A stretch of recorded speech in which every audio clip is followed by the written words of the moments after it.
Scream ഫ്രാഞ്ചൈസിയിലെ scream 7 എന്നുള്ള cinema Kochi PVR ഫോറമോൾ PXL പോയി കണ്ടായിരുന്നു. ഇതൊരു സ്കോപ്പ് ആസ്പെക്ട് റേഷ്യോ മൂവിയാണ്. അതുകൊണ്ട് തന്നെ മുകളിലൊടിയിലും ബ്ലാക്ക് ബാറുകളും ഉണ്ടായിരുന്നു. കുറച്ച് അടിപൊളി ട്രെയിലേഴ്സ് പ്ലേ ചെയ്തിട്ടുണ്ടായിരുന്നു.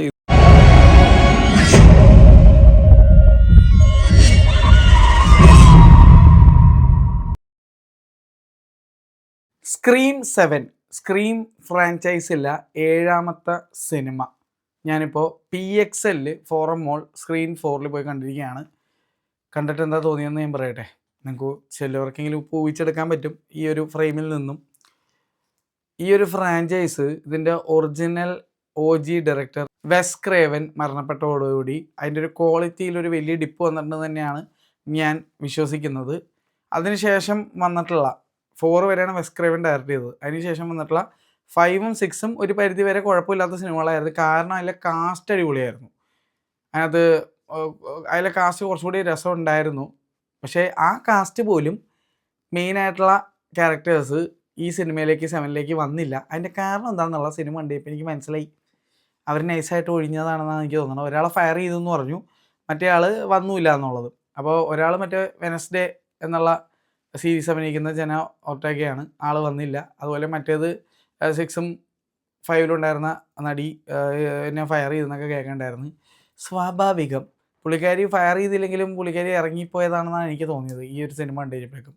കാരണം ഈ സിനിമ തുടങ്ങിയപ്പോൾ തന്നെ എനിക്കൊരു പന്തികേട് അടിച്ച്. ഇതിനകത്തുള്ള ആക്ടേഴ്സിൻ്റെ ആക്ടിങ് എന്നൊക്കെ പറഞ്ഞാൽ ഭയങ്കര സീരിയൽ ലെവല്, ഒരുമാതിരി ക്രിഞ്ച് അടിപ്പിക്കുന്ന രീതിയിലുള്ള ഒരു കുറച്ച് സാധനങ്ങൾ ആണ് ഇങ്ങനെ തുടങ്ങിയത്. കുറച്ച് കഴിഞ്ഞ് മെയിൻ ആക്ട്രസ് വന്നു. പിന്നെ നീവ് ക്യാമ്പൽ, ഒറിജിനൽ OG സ്ക്രീമിലുള്ള നടി ഇതിനകത്തും ഉണ്ട്. അപ്പോൾ പുള്ളിക്കാരിയുടെ ആക്ടിങ് ബാലൻസ്ഡ് ആയിരുന്നു, കുഴപ്പമില്ലാതെ. പിന്നെ അതുപോലെ തന്നെ നമ്മുടെ ഫ്രണ്ട്സിലൊക്കെയുള്ള കർട്ട്നി കോക്സ്, സ്ക്രീം 1 തൊട്ട് ഇന്ന് വരെയുള്ള എല്ലാ സിനിമയിലുള്ള കർട്ട്നി കോക്സ് ഇതിനകത്ത് ഉണ്ട്. അപ്പോൾ ആളുടെയും കുഴപ്പമില്ല എന്നുള്ളൊരു അവസ്ഥയായിരുന്നു. പക്ഷെ ബാക്കി ഈ സിനിമയിലേക്ക് വരുമ്പോഴേക്കും സത്യം പറഞ്ഞാൽ ഈ സിനിമ 1.5 മണിക്കൂർ എന്തോ ഉള്ളൂ. പക്ഷേ അല്ല, എനിക്ക് ബോറടിച്ച്. സത്യം പറഞ്ഞാൽ എനിക്ക് ബോറടിച്ച്. കുറച്ച് നല്ല കില്ലിങ്ങും പരിപാടികളൊക്കെ ഉണ്ടായിരുന്നു. ഒരു കിച്ചൻ്റെ അകത്തുള്ള ഒരു സംഭവമുണ്ട്. അത് നൈസായിരുന്നു കേട്ടോ. അത് നല്ലതെന്ന് തന്നെ ഞാൻ പറയേണ്ടി വരും. പക്ഷേ 1-2 ജംപ് സ്കെയർ പരിപാടികൾ, പിന്നെ ഈ സിനിമയുടെ നല്ല സൗണ്ടിങ് ഉണ്ട്. ഞാൻ PXL കണ്ടതിൻ്റെ ഒരു ഗുണമെന്നുകൊണ്ട് നല്ല മിക്സാണ്, നല്ല സൗണ്ടാണ്, ചാനൽ ആക്ടിവിറ്റിയൊക്കെ കറക്റ്റായിട്ടൊക്കെ ഉണ്ട്. അപ്പോൾ ഈ ഒരു സൗണ്ടും ഇങ്ങനത്തെ കുറച്ച് എണ്ണിപ്പെറുക്കാവുന്ന കുറച്ച് കാര്യങ്ങളല്ലാതെ ഈ സിനിമയിൽ സത്യം പറഞ്ഞാൽ എനിക്കൊന്നും ഇഷ്ടപ്പെട്ടില്ല എന്ന് പറയേണ്ടി വരും. മോസ്റ്റ് പ്രോബബ്ലി ഞാൻ ഇതുവരെ കണ്ടതിൽ ഏറ്റവും മോശം സ്ക്രീൻ മൂവിയായിട്ട് തന്നെ ഞാൻ ഇതിനെ കാണും. കാരണം എന്ന് വെച്ച് കഴിഞ്ഞാൽ ഇത് കണ്ടപ്പോൾ എനിക്ക് ഓർമ്മ വന്നത് എക്സ്പെൻഡബിൾസ് 4ൻ്റെ അവസ്ഥയൊക്കെയാണ്. ഒട്ടുമിക്ക ഫ്രാഞ്ചൈസ് പടങ്ങൾക്ക് പറ്റുന്നൊരു കാര്യമാണ്. കുറേ നാളായിട്ട് ഫ്രാഞ്ചൈസ് ഇങ്ങനെ കൊണ്ടുപോകാൻ വേണ്ടിയായിട്ട് ഗ്രീഡ് കാരണം ഓരോ സ്റ്റുഡിയോസ് ഇങ്ങനെ ചവറ് കണക്കിന് ഫ്രാഞ്ചൈസ് പടം ഇറക്കി വിടും. അവസാനം ഒരു വകയാക്കി എടുക്കും എന്നുള്ള ഒരു അവസ്ഥയാണ്. ഒരിടക്ക് ഫാസ്റ്റ് ആൻഡ് ഫ്യൂറിയസിൻ്റെ അവസ്ഥ അങ്ങനെ തോന്നിപ്പോയി. അത് അറ്റ്ലീസ്റ്റ് നമുക്ക് പോയി കണ്ടു ഊക്കി വിടാനെങ്കിലും ഉണ്ടാവും. ഫാമിലി എന്നും പറഞ്ഞെങ്കിലും എന്തെങ്കിലുമൊക്കെ ആക്ഷനൊക്കെ കണ്ടുകൊണ്ടിരിക്കാമെന്ന് പറയാം. പക്ഷേ ഒട്ടുമിക്ക സീരീസിൻ്റെയൊക്കെ അവസ്ഥ ഇത് തന്നെയാണ്. ഫൈനൽ ഡെസ്റ്റിനേഷൻ ഇടക്കും തിരക്കും നൈസായിട്ട് വരും. പക്ഷേ അതെന്നൊക്കെ പറഞ്ഞാൽ വേറെ വൈബിരുന്ന് ഇരുന്ന് പോകാൻ പറ്റും. ഇതിപ്പോൾ എന്താണെന്ന് വെച്ച് കഴിഞ്ഞാൽ ശരിക്കും പറഞ്ഞാൽ ഒരുമാതിരി B ഗ്രേഡ് മൂവി ഒരു ലെവലിലേക്കൊക്കെ മാറി എന്ന് പറയേണ്ടി വരും. മേക്കിംഗ് വൈസ് കുഴപ്പം അത്ര അങ്ങ് തോന്നുന്നില്ല. പക്ഷേ ഇതിലെ ആക്ടിങ്, ഇതിലെ വലിയ റിവീലുണ്ട്. ഇപ്പോൾ സ്ക്രീം മൂവീസ് എന്ന് പറഞ്ഞാൽ ആരാണ് ആ ഗോസ്റ്റ് ഫേസ് മാസ്ക് ഇട്ടുകൊണ്ട് വരണത്, ഓരോ സിനിമയിൽ ആരായിരിക്കും വില്ലൻ എന്നുള്ളതാണ് ഇമ്പോർട്ടൻറ്റ് കാര്യം.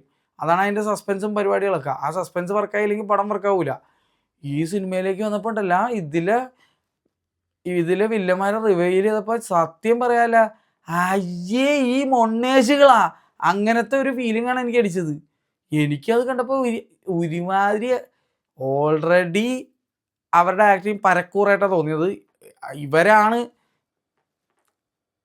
ഈ കൊന്നുകൊണ്ടിരുന്നത്, ഇവരാണ് വില്ലൻ എന്നുള്ള കാണിച്ചപ്പോൾ ഞാൻ ഒരുമാതിരി തളർന്നു പോയ അവസ്ഥയായിരുന്നു. അതുകൂടാതെ ഭയങ്കര ഓവർ ആക്ടിങ് എന്നൊക്കെ പറഞ്ഞു കഴിഞ്ഞാൽ 2 മൊണ്ണേശ് ക്യാരക്ടേഴ്സിനെ പിടിച്ച് വില്ലനാക്കി വെച്ചിരിക്കുന്നു.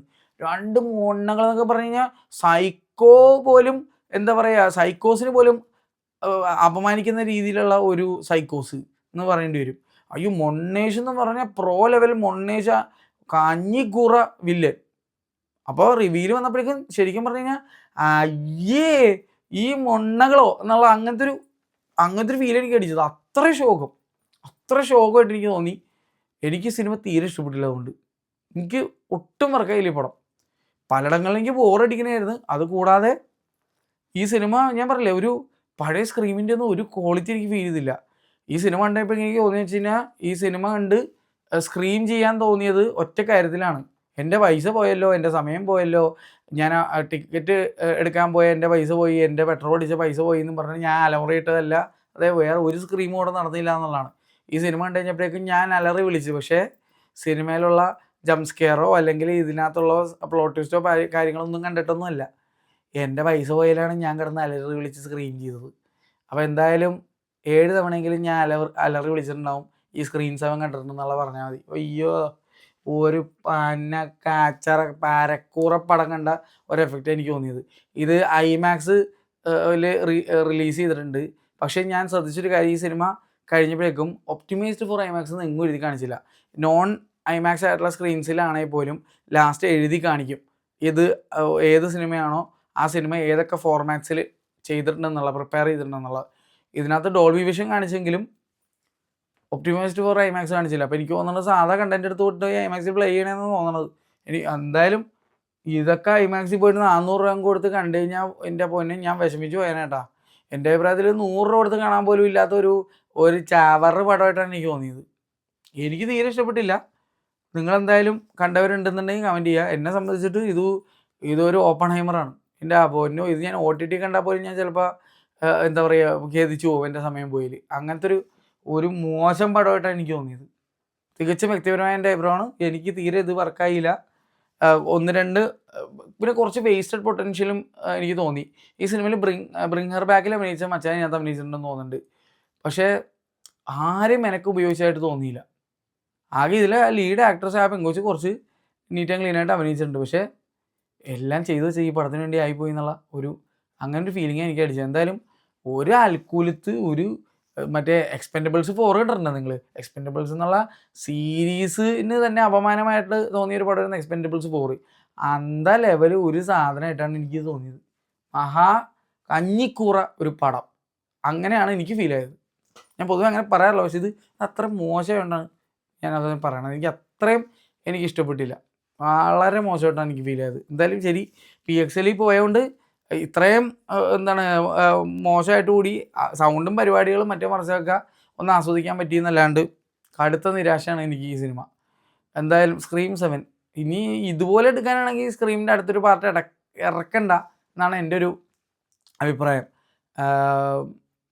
ആ ഗോട്ട് ഓഫ് എ ഡയറക്ടർ എടുത്തു വെച്ചിട്ടുള്ള ആ സ്ക്രീമിൻ്റെ ആദ്യ 4 ഭാഗങ്ങളൊക്കെ അപമാനിച്ചുകൊണ്ടുള്ള രീതിയിലുള്ള സിനിമകൾ എടുക്കരുതെന്നാണ് എൻ്റെ അഭിപ്രായം. കാരണം ഇതിൻ്റെ ഡയറക്ടർ വെസ് ക്രേവൻ എന്ന് പറഞ്ഞു കഴിഞ്ഞാൽ ശരിക്കുമുള്ള ഫസ്റ്റ് 4 സ്ക്രീമിൻ്റെ ഡയറക്ടർ എന്ന് പറഞ്ഞാൽ നൈറ്റ്മെയർ ഓൺ എൽം സ്ട്രീറ്റ്, അങ്ങനെ ഒരുപാട് ഹിൽസ് ഹാവ് ഐസ്, അങ്ങനെ കിണ്ണം കാച്ചി പടങ്ങളൊക്കെ എടുത്തിട്ടുള്ള ഒരു ഗോട്ടഡ് ഡയറക്ടറാണ് പുള്ളി. ഇന്നിപ്പോൾ ഇല്ല, വിട്ടുപിരിഞ്ഞു പോയി, മരണപ്പെട്ടു പോയി. പക്ഷേ അങ്ങേരുടെ ഭാഗ്യം ഇതൊന്നും കാണേണ്ടി വന്നില്ല. അങ്ങേരുടെ ഈ ഒരു സീരീസിന് എന്താ കാണിച്ചു വെച്ചതെന്നുള്ള അവസ്ഥയായി പോകും പാവം അതൊക്കെ കണ്ടു കഴിഞ്ഞ് കഴിഞ്ഞാൽ.